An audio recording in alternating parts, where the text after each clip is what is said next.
नमस्कार, आप देख रहे हैं वीआर टीवी। और सबसे बड़ी खबर आप सबको भोजपुरी सरगर्मी के साथ की जो भोजपुरी के महान अभिनेता कहे जाने वाले जो इस समय का आधुनिक युग का पवन सिंह जी, आज पवन सिंह जी जहां से चल के आए थे, यहाँ से बिहार विधानसभा को लड़ने के लिए, इस चुनाव को लड़ने के लिए, इस चुनाव में एक अलग तरह के तरंग पैदा करने के लिए आज फिर पारिवारिक विवादों के चलते फिर वही जगह चले गए जहां से चल के आए थे। और हम बात कर रहे हैं उनका reality show rise and fall की। अभी कुछ ही दिन पहले इस शो में उन्होंने जो काफ़ी उछाल मचाया था, उस शो को लेकर के टीआरपी बढ़ाया था, और अचानक उस शो को छोड़कर उन्होंने बिहार विधानसभा चुनाव को लेकर के उतर गए थे।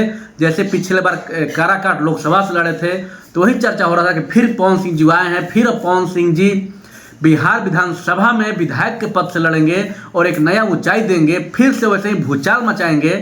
पर ऐसा पारिवारिक विवादों में फंस के उलझ कर रह गए कि जो अभिनेता नेता बनने के लिए आए थे, इस बार की कोई चूक नहीं होगी, आज फिर पीछे की तरफ लौट गए, मुड़ गए। बहुत बड़ी साजिश के तहत, अंदरूनी इस मामले के तहत आज ऐसा रणनीति रचा गया, कूटनीति रचा गया, जो चीज़ लेकर पहुंचे थे वो सफल नहीं हुआ और पीछे लौटना पड़ा। अब उनका जो ये पारिवारिक विवाद है उनके पत्नी को लेकर था, ज्योति सिंह जी को।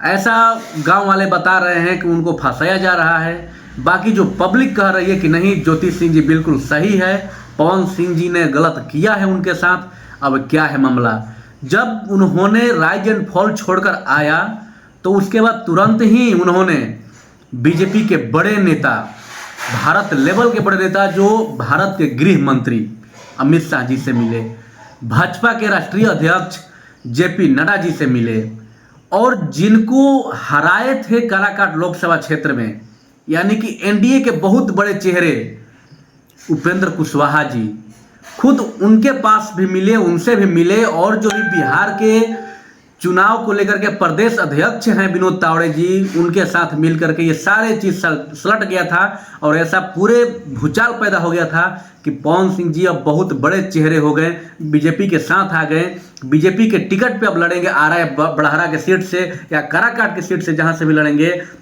अगर वो नहीं लड़ेंगे तो बीजेपी के लिए पूरे बिहार में प्रचार करेंगे, जो कि युवाओं की आवाज़ है, शान है, एक उम्मीद है। जब एक बार जिस रास्ते से चल देते हैं तो युवाएं, जो भी युवा हैं, उनके पीछे एकदम दौड़ लगा देते हैं। उनको एक झलक पाने के लिए, चाहे वो युवा हो, लेडीज हो, जेंट्स हो, वृद्ध हो, सब चाहते हैं कि पवन सिंह को एक बार हम भी देख लें। पर देखिए आज क्या हुआ कि इस पारिवारिक मुद्दे में फंसकर, उलझकर वो नीचे जमीन पे ही रह गए। और वो जो सोच के साथ आए थे कि हमारे साथी जो रवि किशन जी हैं, निरहुआ जी हैं, मनोज तिवारी जी हैं, जो सांसद बन करके जो राजनीति में सेवा दे रहे हैं, आज हम सांसद तक नहीं बन पाए, संसद भवन नहीं पहुंच पाए, तब बिहार विधानसभा चुनाव से आगे एक कदम तो जरूर आगे बढ़ेंगे और जो हमारे साथी लोग हैं उनके साथ भी कदम मिला लेंगे। हम भी एक अभिनेता से नेता के दौर में आ जाएंगे। पर ऐसा हाल हुआ कि न वो चुनावी रणनीति में रहे, ना वो भाजपा के रहे, ना कहीं का रहे, जहां से आए थे फिर उसी में चले गए। अब क्यों चले गए, क्या है अगला रणनीति, अभी आगे आने वाला समय तय करेगा। कि क्या रियलिटी शो में गए हैं तो फिर अब बीजेपी उनको चुनावी मैदान में उतारेगी प्रचार के लिए। ये तो उन्होंने क्लियर कर दिया है कि हम ये चुनाव लड़ने के लिए बीजेपी पार्टी ज्वाइन नहीं किए थे, हमने बीजेपी इसलिए ज्वाइन किया था कि हम पहले से ही बीजेपी के एक सिपाही रह चुके हैं और आज भी हम बीजेपी के साथ हैं, इसलिए उन्होंने ज्वाइन किया था और बीजेपी के लिए हम काम करेंगे।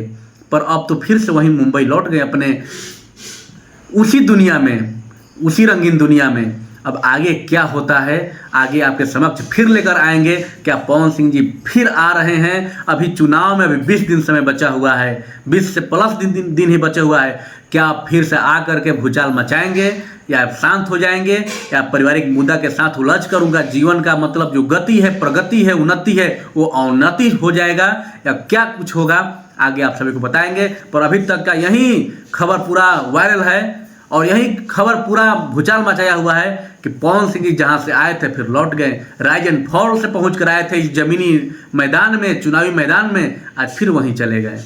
हम लेते हैं आपसे विदा, फिर अगले वीडियो के साथ मिलेंगे। BR टीवी विकास विद्यार्थी।